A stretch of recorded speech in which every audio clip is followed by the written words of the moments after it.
दोस्तों, अगर मैं आपसे कहूं कि बरसात के दिनों में सबसे पहले आपका पेट खराब होता है, उसके बाद धीरे धीरे शरीर जो है वो कमजोर पड़ना शुरू हो जाता है, तो क्या आप यकीन करेंगे? जरा सोचिए, बरसात शुरू होते ही कितने लोगों को पेट भारी लगने लगता है, गैस बनने लगती है, कब्ज की शिकायत होने लगती है, बार बार एसिडिटी होती है और बिना मेहनत के भी पूरा दिन आलस बना रहता है। अक्सर लोग सोचते हैं कि शायद मौसम बदल गया है इसीलिए ऐसा हो रहा है, लेकिन आयुर्वेद कुछ और कहता है। आयुर्वेद के अनुसार वर्षा ऋतु में हमारी जठराग्नि यानी कि डाइजेस्टिव फायर सबसे ज्यादा कमजोर हो जाती है। जब अग्नि कमजोर होती है तो सबसे पहले भोजन ठीक से नहीं पचता, फिर शरीर में आम यानी कि अधपचा भोजन जमा होने लगता है और यही आम धीरे धीरे गैस, कब्ज, एसिडिटी, शरीर की सुस्ती और कई दूसरी समस्याओं की शुरुआत बन सकता है। लेकिन अच्छी बात क्या है, इसका समाधान किसी महंगी दवाई में नहीं है, बल्कि आपकी अपनी रसोई में मौजूद है। तो दोस्तों, आज की इस वीडियो में मैं आपको 10 ऐसी चीजें बताने वाली हूँ, 10 ऐसी खाने वाली चीजें बताने वाली हूँ जो वर्षा ऋतु में, बरसात के मौसम में आपने जरूर लेनी है। वो आपके पाचन को दुरुस्त करेगी, खाने को पचने की प्रोसेस को अच्छा कर देगी, पेट हल्का रहेगा, खाना अच्छे से पचेगा। और वीडियो के बीच में मैं आपको बताऊंगी एक ऐसी चीज के बारे में भी जिसे लोग बहुत हेल्दी समझकर रोज खाते हैं, जबकि बरसात में वही चीज कई लोगों के लिए पेट की परेशानी को बढ़ा देती है। तो इस वीडियो को एंड तक जरूर देखिएगा। मैं हूँ दिव्या धवन, एक सर्टिफाइड न्यूट्रिशनिस्ट, एक डाइट प्लानर। सबसे पहले नंबर पर आता है वो चीज जिसे बरसात के दिनों में आपकी थाली में जरूर होना चाहिए, और वो है देसी घी। हमारी दादा दादी बिना वजह घी को अमृत नहीं कहते थे। आज आधुनिक विज्ञान भी मानता है कि सीमित मात्रा में लिया गया शुद्ध घी शरीर को हेल्दी फैट और फैट सॉल्युबल विटामिन उपलब्ध कराने में मदद करता है। आयुर्वेद कहता है कि घी अग्नि को सहारा देता है, शरीर को स्निग्ध बनाता है और पाचन को संतुलित करने में मदद करता है। बरसात में जब खाना ठीक से नहीं पचता तो दाल, खिचड़ी या गर्म रोटी पर एक छोटा चम्मच शुद्ध देसी घी भोजन को अधिक संतुलित बनाता है। लेकिन यहाँ एक जरूरी बात, अगर आपको डॉक्टर ने किसी विशेष बीमारी के कारण फैट सीमित रखने की सलाह दी है तो अपनी जरूरत के अनुसार ही घी खाइए। याद रखिए, घी दवा नहीं है, लेकिन सही मात्रा में लिया जाए तो ये संतुलित भोजन का एक अच्छा हिस्सा जरूर है। दूसरी चीज जो बरसात में इस्तेमाल करनी बहुत फायदेमंद है और वो है जौ या फिर पुराना अनाज। बरसात में आयुर्वेद एक सलाह बार बार देता है, नया अनाज कम खाइए, पुराना अनाज खाइए। इसीलिए इस मौसम में जौ, पुराने चावल या मूंग दाल की हल्की खिचड़ी बेहतरीन विकल्प है। जौ में फाइबर अच्छी मात्रा में होता है जो पेट को लंबे समय तक हल्का बनाए रखने में मदद करता है, पाचन को बेहतर रखने में मदद करता है। अगर आपको बार बार गैस बनता है, भारीपन होता है या खाना खाने के बाद आलस महसूस होता है तो सप्ताह में 2 से 3 बार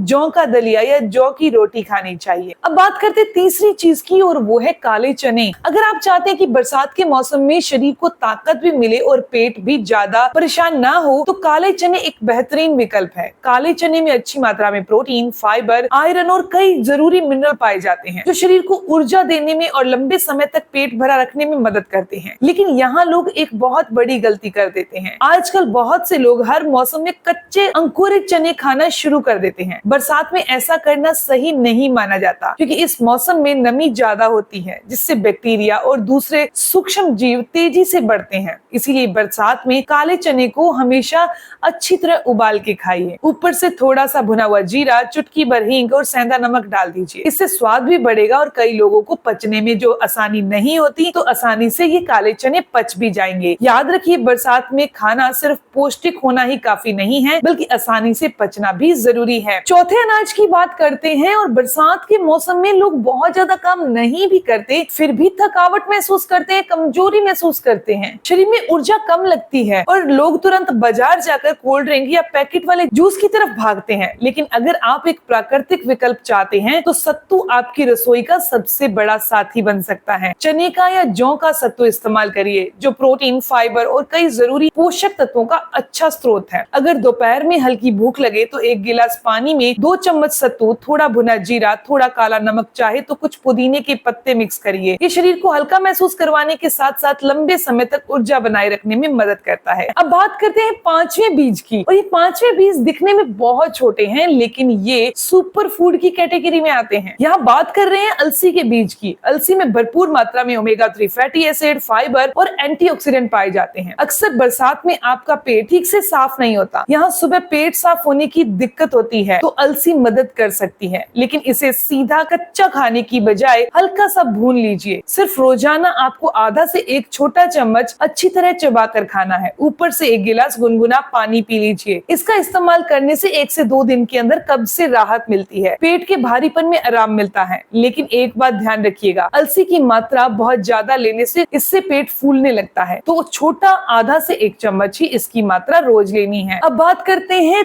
6वें अनाज की, यानी कि उबला हुआ अंकुरित अनाज। मूंग की दाल को आयुर्वेद में और आधुनिक पोषण विज्ञान दोनों ही बेहद पौष्टिक मानते हैं। जब मूंग अंकुरित होती है तो इसमें कई विटामिन और एंजाइम बढ़ जाते हैं, लेकिन यही सबसे बड़ी गलती है। बरसात में बहुत लोग कच्चे स्प्राउट खाना शुरू कर देते हैं, जबकि इस मौसम में कच्चे अंकुरित अनाज में बैक्टीरिया बढ़ने का खतरा ज्यादा हो सकता है। इसीलिए सबसे सुरक्षित तरीका है उसे हल्का सा उबाल कर खाना, फिर उस पे भुना हुआ जीरा, नींबू या सेंधा नमक डालकर अपने नाश्ते में से लीजिए, जो पेट को भी भरेगा, प्रोटीन भी मिल जाएगा और लंबे समय तक आपकी बॉडी में ऊर्जा भी बनी रहेगी। अब बात करते हैं 7वीं चीज की, और वो है गोल्डन मिल्क लेना। बरसात का मौसम अपने साथ सिर्फ ठंडी हवा नहीं लाता, बल्कि गले की खराश, बार बार छींक आना, हल्की खांसी, शरीर टूटना और वायरल संक्रमण जैसी परेशानियां भी लाता है। ऐसे समय में हमारी रसोई का एक साधारण सा नुस्खा वर्षों से इस्तेमाल किया जाता है, हल्दी वाला दूध। आयुर्वेद में हल्दी को प्राकृतिक रूप से शरीर की रक्षा करने वाली औषधि माना जाता है। वहीं आधुनिक शोध बताती है कि हल्दी में पाए जाने वाला करक्यूमिन सूजन कम करने में मदद करता है। अगर रात को सोने से लगभग 30 मिनट पहले गुनगुने दूध के अंदर हल्दी डालकर इस्तेमाल किया जाए तो बरसात के दिनों में बहुत सपोर्ट मिलती है। बात करते हैं 8वीं चीज की, और वो है देसी घी में भुने हुए मखाने। शाम को 4 या 5 बजे आपको भूख लगती है तो आप क्या खाते हैं? अगर जवाब समोसा, पकोड़े, नमकीन या बिस्किट की है, तो यदि आप बरसात के मौसम में पेट की सबसे बड़ी परेशानी का कारण बन रहे हैं, इसकी जगह आप इसे एक छोटा सा बदलाव कीजिए। थोड़े से मखानों को देसी घी में रोस्ट कर लीजिए, ऊपर से काली मिर्च, सेंधा नमक, कसूरी मेथी डाल दीजिए, तो आपका तैयार हो गया स्वादिष्ट स्नैक्स। इस मखानों के अंदर कैल्शियम, मैग्नीशियम और एंटीऑक्सीडेंट पाए जाते हैं। ये लंबे समय तक पेट को भरा महसूस करवाते हैं और बार बार आप किसी और चीज को खाने से भी बच जाते हैं। अगर आपको बार बार खट्टे डकार आते हैं, पेट में एक एसिड सा बनता है, तो आपके लिए ये 9वीं चीज यानी कि बेल का शरबत बहुत फायदेमंद है। अगर पेट में जलन हो रही है तो बेल का शरबत रोजाना लीजिए। इसमें फाइबर अच्छी मात्रा में होता है, ये पाचन को दुरुस्त करता है। सप्ताह में 2 से 3 बार यानी एक दिन छोड़कर एक दिन इसका सेवन करना सबसे अच्छा है। ये पेट को ठंडक देता है, पाचन को बेहतर करता है। अब लास्ट में बात करते हैं मुलट्ठी और तुलसी की चाय की। बरसात में गले में खराश, आवाज बैठना, बार बार खांसी या हल्की सर्दी जुकाम जैसी समस्याएं बहुत आम हो जाती हैं। ऐसे समय में मुलट्ठी और तुलसी का